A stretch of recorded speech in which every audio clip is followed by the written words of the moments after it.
Bienvenue à Rouge et Or Express. On débute avec des nouvelles de la quête olympique d'Anne-Marie Comeau. Après avoir réalisé le standard olympique la semaine dernière, la fondeuse du Rouge et Or se devait d'obtenir de bons résultats lors de 2 autres compétitions sanctionnées par la Fédération internationale de ski avant le 21 janvier. Ses missions accomplies avec de solides prestations au Vermont le 14 janvier ainsi qu'au Montana jeudi dernier qui confirme à toute fin pratique sa place à Pyeongchang. Ne reste plus qu'à attendre la sélection officielle annoncée par Ski de fond Canada le 29 janvier. Ski alpin, le Rouge et Or était en action au Mont-Sainte-Anne ce week-end pour des épreuves de slalom et slalom géant. Simon-Claude Toutant a profité de l'occasion pour inscrire son nom dans le livre des records québécois. Avec une 3e place samedi, il est grimpé sur le podium pour la 31e fois de sa carrière, ce qui égalait la marque du RSEQ. Toutant ne s'est pas arrêté là, remportant le lendemain sa 2e victoire de la saison. Isabelle Grondin a été la meilleure chez les femmes avec une 7e place samedi et une 9e place dimanche. Basketball, le Rouge et Or disputait un double contre l'UQAM la semaine dernière. D'abord, mercredi à Montréal, les femmes ont triomphé à l'aide des 20 points de Jeanne Gagné, mais les hommes ont subi un premier échec après une séquence de 4 victoires. La revanche a sonné 2 jours plus tard devant 1300 partisans au PEPS lors de la soirée La Capitale Assurance et Services Financiers. Grâce à une explosion de 30 points au 4e quart, l'équipe masculine a réussi à triompher des citadins 79-71. Vladimir Thomas a notamment sonné la charge avec 22 points.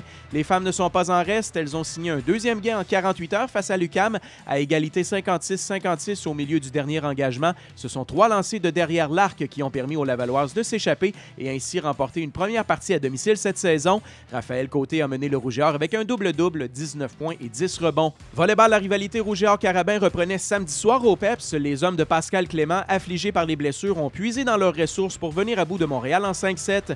En retard 2 manches à 1, Laval a effacé le déficit et a sauté sur une avance de 8-1 en début de 5e set pour filer vers le gain. C'était un 8e consécutif et ça permet au Rouge et Or d'occuper seul le premier rang du RSEQ. Chez les dames, les Lavalloises se sont bien battues, mais ont connu une baisse de régime au pire moment possible, échappant le 5e set 15-9 et le match 3-2 face au Carabin. Le Rouge et Or menait 2 manches à 1 et était au coude à coude en retard 8-7 au set ultime, mais a ensuite perdu 7 des 9 points suivants. Laval avait une chance d'effacer cette défaite crève-cœur dès le lendemain à Montréal. Les choses ne se sont toutefois pas déroulées ainsi contre les Martlets. La troupe d'Olivier Caron a gagné le premier set, mais a perdu les 3 suivants, s'éloignant à 3 matchs du premier rang, co-détenu par Montréal et McGill. Enfin, en soccer, la saison intérieure s'amorçait dimanche au stade TELUS Université Laval avec la visite de l'Université McGill. L'équipe féminine du Rouge et Or a comblé ses partisans grâce à des buts de Dominique Fortin et Roxane Dionne, pavant la voie à un jeu blanc de 2-0. Les hommes ont soulevé la foule grâce à un filet de Philippe Renaud en première demi, mais ont malheureusement encaissé 2 buts en deuxième demi, les Redmen quittant ainsi Québec avec un gain de 2-1 en poche.